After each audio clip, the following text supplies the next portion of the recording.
Hey, what's up, y'all? It's me, LA, pronounced like LA, like the city. I'm not from there, but I'm breezy, and I'm coming at you again with another wonderful topic under the category of celebrity news. Dun, dun, dun, dun, dun. Hey, so we're going to talk about William Shatner. Early this morning, my husband woke up and was like, hey, I have an idea for you. And I wanted to hear this idea because he always have good ideas. So he wanted to know if I was interested in making a video about William Shatner. And I didn't know what happened now because I was still asleep. And he gave me a rundown of what happened, that he actually did go to space. And in my mind, I'm like, wow, he already went? Because it was like just yesterday he was talking about, hey guys, I'm going to space. And then I wake up this morning and my husband told me he went there and back. This world is super duper fast. So, and on that note, I was really interested in doing the story, and it's double excited because my husband put in the request. We're going to get right into it. I don't want to make this extremely long, but I will have fun doing this podcast thingy-majigger bob. William Shatner, according to Microsoft Bing.com. I typed in William Shatner in the search engine on Bing.com if you're going to follow along with me. In the top right picture you will see William Shatner, Canadian actor. I did not know he was from Canada. He's born March 22nd, 1931, which gives him the age of 90 years old. That's pretty darn good. So Montreal, Canada is where I'm going to say that he was born and raised. And it says underneath that it's got William Shatner, Canadian actor. You can find him on Wikipedia, Facebook, Insta, IMDb, Twitter, and probably so much more. A pop culture legend and one of America's television's most enduring stars. They have William Shatner and all of these pictures here. Let's see. You look like he made some albums, you guys. Just follow along with the picture. So there's like, wow, William Shatner's Claus, the Christmas album, and the Blues CD, and what else? I'm hovering over. Another Christmas album. Neat. I didn't even know he made music. And here's one right here, which he will talk about in the interview with Gayle King, where it says, Seeking Major Tom. Now this one looks interesting. It seemed like it's picking up some Rocket Man energy inspired by the awesome guy who sung Rocket Man. I see the picture in my head of who he is. So I need to say who. Elton John. I was just about to look up who it is. So Elton John. So this album here by William Shatner is called Seeking Major Tom, and it actually, once again, looks like it got some inspiration from Elton John. But most people around the world and in space know Mr. Shatner as being one of the main key characters in the Star Trek saga. So let me see if I can scroll down here. Please keep in mind that I'm still on Bing.com looking through their search engine on the front page. Maybe you can tell us a couple of things in regards to him being in Star Trek. That's one thing I did forget to pull up because to me it's a little bit of common knowledge because I grew up with this playing through my timeline of life. So, but I do need to inform everyone about this and just to keep everybody on the same page. So here's an article down here. I'll click on it and see what it says. It's not saying too much, but referencing that he went to space. Once again, let me see here. He was in Star Wars here. No, not Star Wars. That'd be awesome too. Star Trek, the original series. Here's something. So I'm going to hover down here where it says movies and TV shows. Star Trek, the original series, TV, PG, sci-fi, 80% on the Rotten Tomato scale. It is the 23rd century, and together with the crew of the Federation Starship Enterprise, we travel across the galaxy to meet new and exciting life forms on the distant planets. The 80 episode television series, which was produced from 1966 to 1969, I had to click on there to finish it. Wow, it's gonna leave me hanging like that? Okay, like I clicked on it so I can expand the context of it, and it just left me hanging. It brought me to a whole different new window, not acknowledging what I was just reading to you guys. Way to go, Bing. No wonder no one uses Bing. No one likes you, Bing. Nobody. But I like to use Bing and Google at the same time because they have different information of the same topic. So it kind of beefs up the story and makes it a little more valid. I'm going to scroll down here and see if I can find that article. I really like how they wrote that, and it left us in suspense. That was a quick blurb, and I really cannot find that article that I was reading, and it just left like that. And I'm recording this right now, and I don't want to spend too much time going in circles trying to find it neither. That's unacceptable, Bing. I'll have to send some feedback and say that you're not giving us what we need when we click on it. It's redirecting us to somewhere else that has nothing to really do with what I was reading to try to share with you all. I don't want to get sidetracked too much, so I need to go back. Star Trek Original Series. What I'll type in is Star Trek Original Series.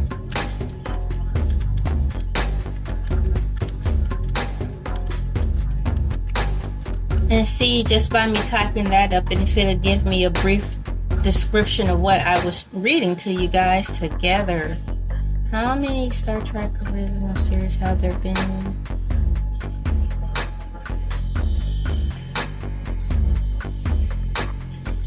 That's a bummer. It's not really telling me a small briefing of what it is. That's kind of a disservice. So now I'm going to have to go to Google and type in the same question to see if they'll give me a more thorough answer. And I'm quite sure they will. 5 points to Google! Just like a Harry Potter. 5 points to Gryffindor!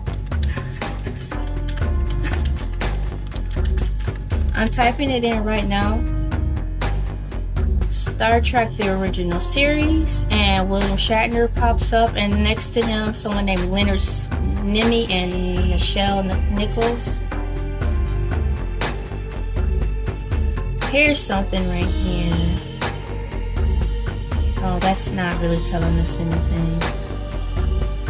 Star Trek the Original Series. So I'm recording this, but had this been a live thing, I would just simply ask you guys,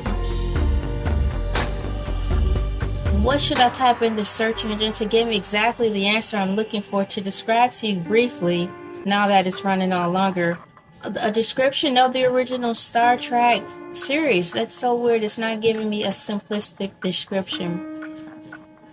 And we're 8 minutes into this, and I'm not going to edit any of this out.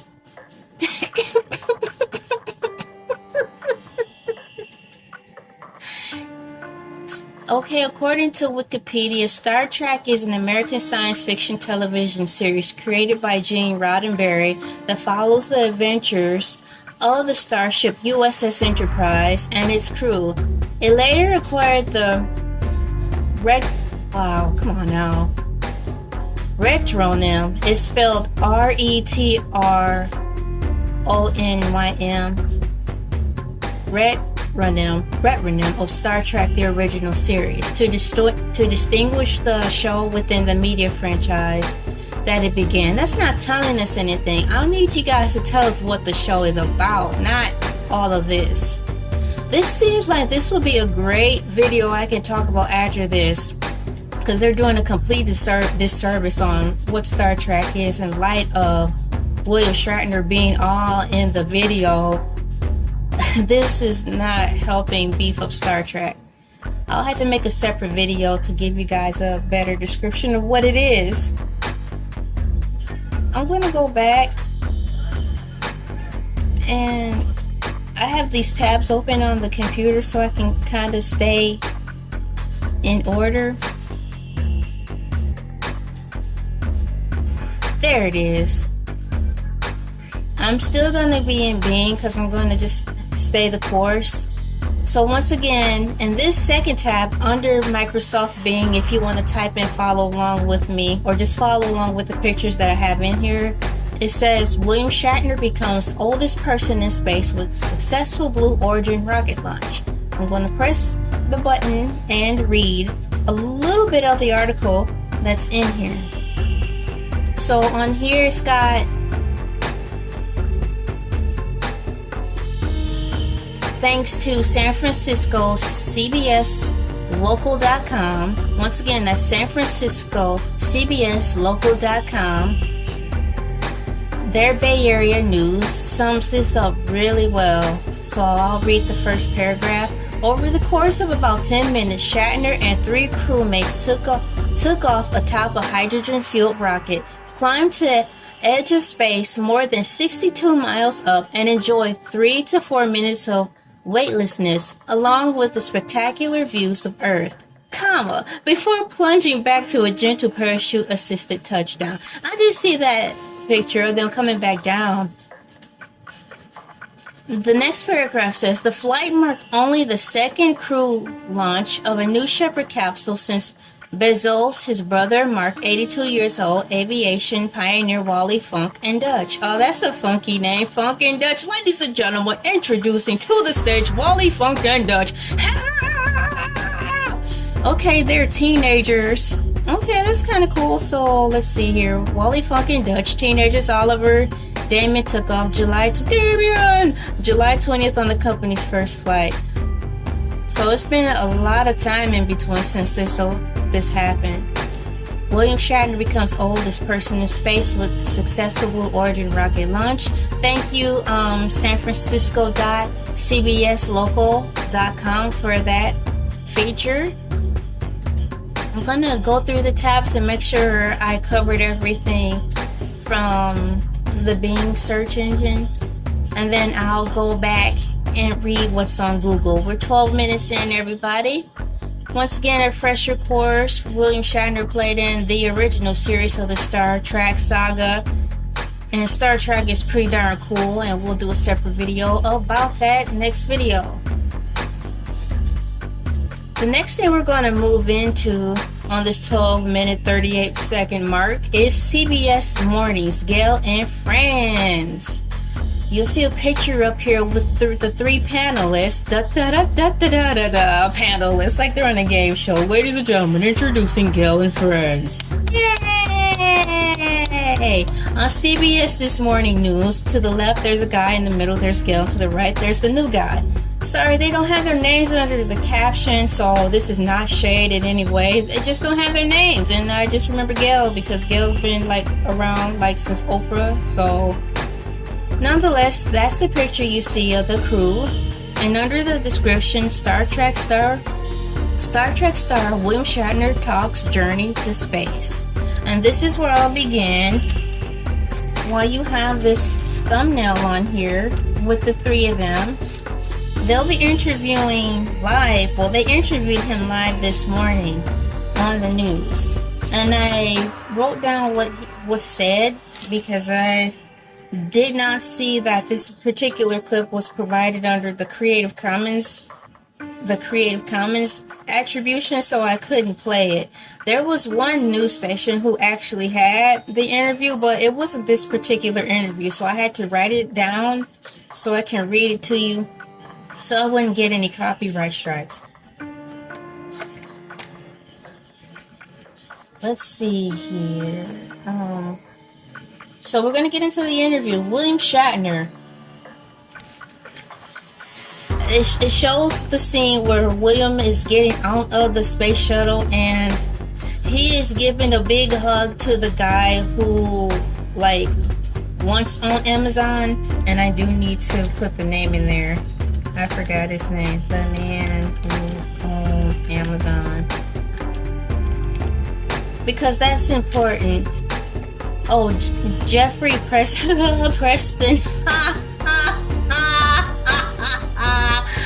He's got 2 names. Jeffrey Preston Bezos. Okay, so his name is Jeffrey Preston Bezos, that guy who once owned Amazon, he gifted this spaceship adventure to William Shatner. That's why I'm saying it was a present. So that plays a key role in why I'm mentioning that. So the picture you see of the thumbnail is Shatner getting out of the spaceship, and he's meeting and greeting and thanking Mr. Bezos for the incredible present and the adventure. And this is what he tells Mr. Bezos. "What you have given me is the most profound experience I can imagine. I'm so filled with emotion about what just happened. It's extraordinary. Extraordinary." He gives the Amazon man a hug. William Shatner continues, "I hope I never recover from this." Pause. Okay, we're gonna skip forward. There was a lot of talking in between then. And then enters Gayle King. And she enters the scene as the screen from the mini clip that I just reenacted fades. Gayle King starts in her interview saying, "William Shatner joins us now. Good morning to you. Congratulations and bravo to you, William Shatner. I have to tell you, it was magical, honestly. It was magical watching you. We are all sitting here at the table watching you in real time, and your description of what you experienced and how you were feeling choked a lot of people up. And I'm wondering, I know you said yesterday you're still processing all of it, but what made you so emotional specifically?" William Shatner takes in a light, deep breath before speaking and begins.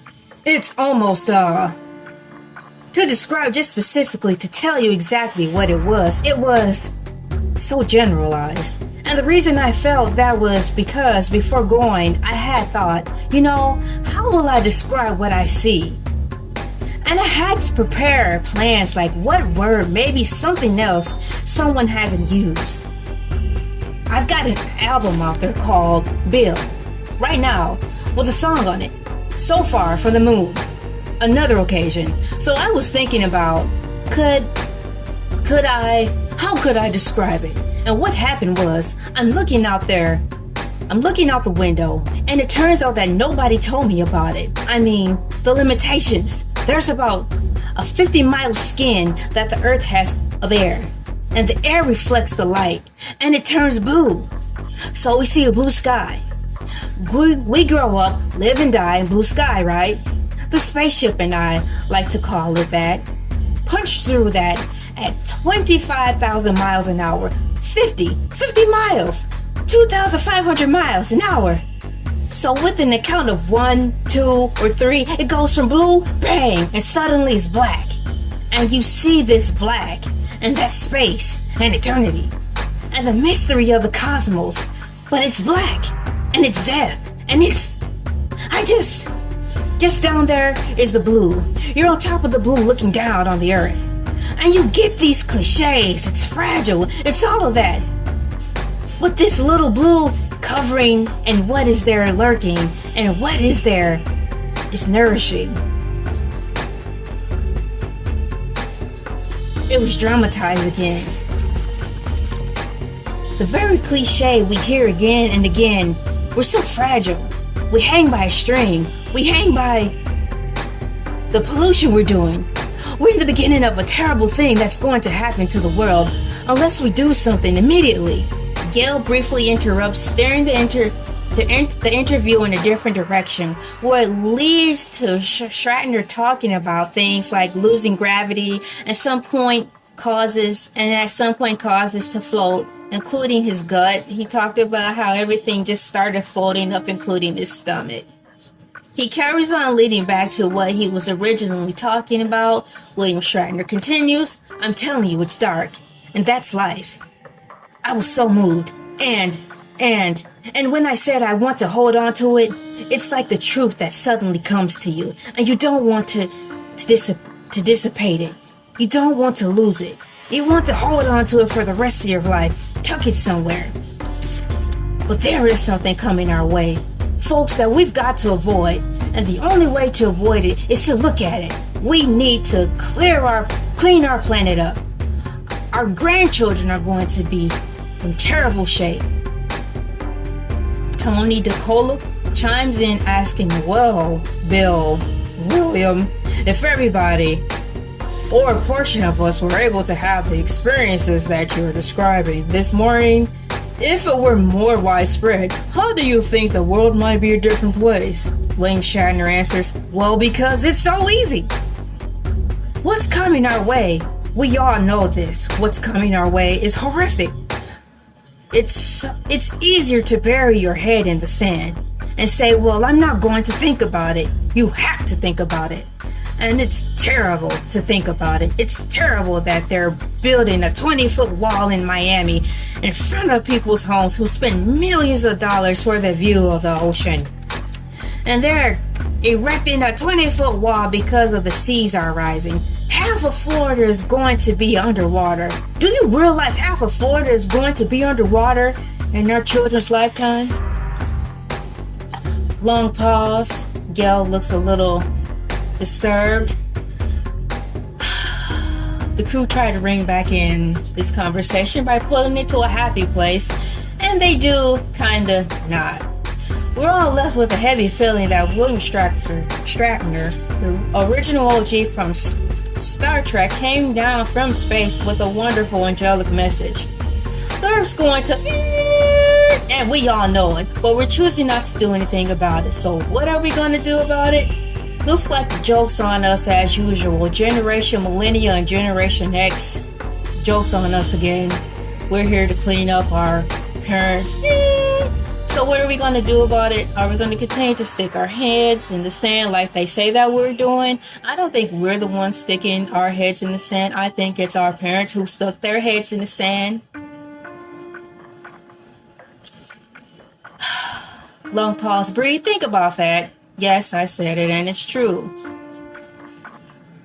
But there is a glimmer of hope in the beginning of all of this beautiful letdown of the people from the Star Trek OG. He did say the answer within the misery of the beautiful madness. Let me turn the page and tell you what he said.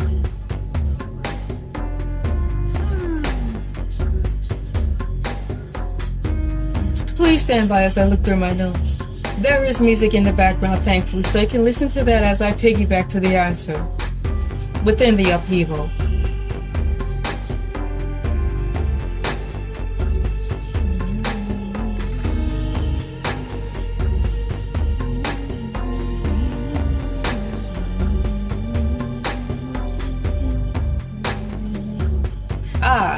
Can't believe it, I underlined it and I still looked over it. William Shatner says, well, because it's so easy. He gave that answer piggybacking off of what Tony DeCola asked him. Basically asking him, well, Bill, William, if everybody or a portion of us were able to have the experience that you were describing this morning, if it were more widespread, how do you think the world might be a different place? So he basically asked if everybody got to see the front row seat of the outskirts of our planet Earth and came back with a wonderful, whimsical revelation, testimony, life-changing, captivating, all those wonderful words that they say. How do you think at least a portion of the world will receive this inevitability that's placed upon us? And he said the answer is easy. We all know what to do. Where we get lost at is looking at how big the situation, quote unquote, is. The answer is an individual effort. 1 penny, 2 penny, 3 penny, 4 penny. Now you have a nickel. It's simple math. But you have to face it. Long pause for dramatics while the music plays in the music bed of this wonderful video. The answer is simple. It starts with you, and yes, it's cliche. But if you are unwilling to change your world, get out of the way so the people who want to make this world a better place can. If you're not going to help, get out of our way. Let us do what we have to do. There's a lot of people out here who know there's a lot of responsible people in this world who's just going to take care of them. But the thing is, it's gotten a little too lopsided in that thinking, lazy thinking. The answer is simple. You can fix it. Individual effort, collective positive outcome. It's as simple as 1, 2, 3. And as Jacob Black said in Twilight, it's as easy as breathing. But for those who walk around holding their breath, waiting for the inevitable, allegedly, to happen, that's where the problem is too. I think this was a good interview if you step back and look at it for what it is. Kudos to Gail and friends, to the guy on the left, to the guy on the right, and to Gail. Thanks Star Trek OG for going to space, telling us your story, your testimony of how you see the world. The world is beautiful. Yada yada yada. This is true. Thank you for doing your part to spread the word. And thanks Amazon guy for gifting the Star Trek OG an epic present. Remember guys, it's not that hard. Start with yourself and the rest will fall into place. This is LA, pronounced like LA like the city. I'm not from there, but I'm breezy. Signing off, and as this goes off, I'm going to leave in this space a clip to help you think.